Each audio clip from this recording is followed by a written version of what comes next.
What is a review without a little controversy, hey? I think I'm in what Mercedes-Benz has created as their most controversial product. And it is the AMG C63 SE Performance sans V8. Woo! Purists are not happy. Not happy. Sure. I think one guy I saw wrote on a video on Cars.coza that a car without a V8 is like a braai without meat and only having the salads and chakalaka. What a legend. I love that comment. And it is quite funny because also I think if you're paying 2.5 million rand for a car, you might want crayfish and abalone thrown in there. Good grief. But is it worse off without it? Now, I say 2.5 mil, right? So it's quite a pretty car. And I would think that you never want this to have any scratches or dents on it, okay? So did you know that Hippo can insure you for just that exact thing, scratches and dents? So I put my details in, I put this car in, and you can pay, or I can pay 99 Rand a month, okay?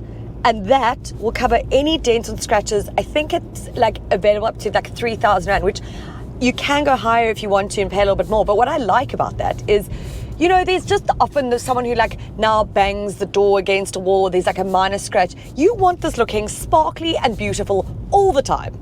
I mean, it's quite a nice little add-on, don't you think? So should this be so controversial? I mean, the world is changing, people. Do you know what I mean? The younger generation are holding all of us to, you know, task here because, or taking us to task, holding us accountable. That's the word I was looking for. And I think Mercedes-Benz has very smartly made this move. Oh my gosh, my microphone is falling and whatnot, yeah. I think Mercedes-Benz or Mercedes-AMG has done something really smart, actually. And I know, like, I don't want to mention the 4-litre bi-turbo, or dare I mention the 6.2-litre naturally aspirated engine.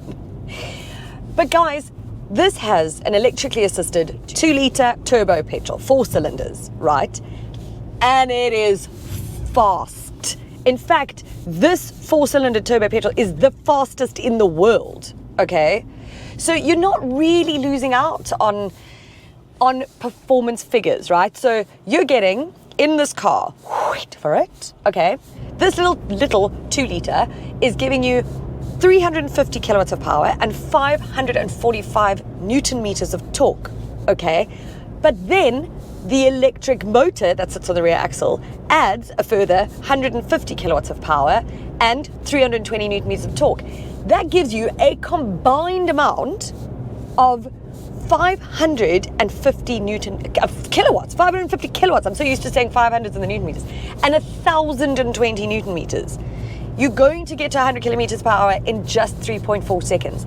It is ridiculously quick. In a straight line, I mean, my head is left back in Camps Bay, I'm in Hart Bay. That's where it is. That's where it's at.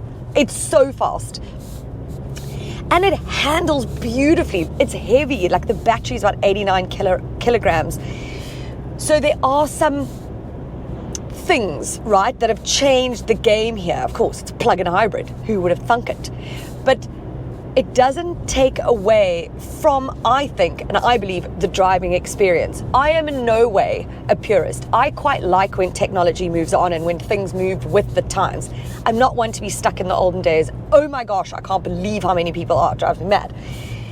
But I like that what Merc has done has taken this car, made it quicker, made it still amazing to drive, yet taken out all the things that maybe gave it character. That is the only thing I can say, is potentially it's lost a bit of its character. I don't know, really, if it has. When you get in here, it's very much a C-Class. It's got the odd little sprinklings of like AMG here and there. It's a beautiful cabin. And for somebody or anybody who loves technology, this car is for you. Because if you enjoy tinkering around, like, you could spend hours getting to know what's happening in here. I don't like tinkering, so it's not for me, okay? It's a lot, it's information overload. But I appreciate what's in this car and what it can do and how it can be customized. And, you know, you've got your driving modes, like I'm in comfort right now, but if I change it, I mean, into You just start hearing. Brrr. Okay, there it goes. Into Sport Plus, and that throttle becomes, even into track, hell, it's just not, no, just keep it in Sport Plus here. The throttle is like ever so responsive, everything sort of tightens up, and it's got boost strategy and adaptive sport suspension and a 50-50 differential. Basically what all of this means and what this car allows you to do is drive it like you stole it. And I have maybe once or twice done that in the last couple of days that I've been driving it. I mean, it is still quite extraordinary for me. And I wish that purists or anybody who is potentially looking at things and going, oh, you know, the world is changing and it's just getting worse. It's actually not. It's not. We're in the best place the world could ever be and has ever actually been. Actually, even with all the shit that's going on, we're actually in a very good space.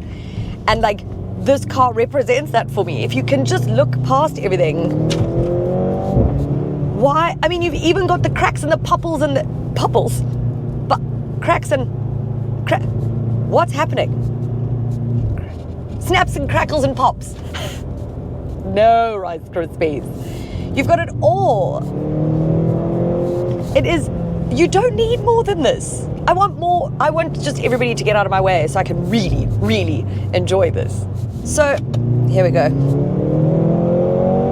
Gee whiskers. Hey, now. It's like dangerously fast. Okay, I need to calm down. Calm your farm, Jules. Calm your farm. I find it to be a fascinating car. The only sort of drawback, obviously, is the 2.5 million rand price tag. I don't know if I would maybe rather than just, you know, get myself an Audi RS6 or even an RS7, which is cheaper. But I still find it to be a little bit more fascinating than those cars because it's a plug-in hybrid and because it offers actually so much. I think what Mercedes-Benz has changed the game a little bit with this car, and good on them for doing it, because it certainly has not lost its fun element. That's why you drive a C63 AMG. For the fun of it. Not because you're smart. Who would spend this kind of money on a car? My goodness me. I wish I could.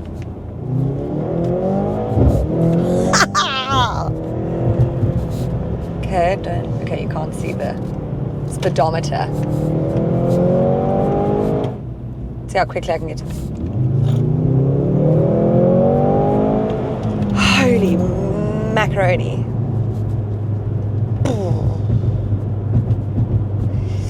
Sometimes I drive a car and I get this feeling in me that I think this is a beast that I am unable to tame. I'm feeling that right now.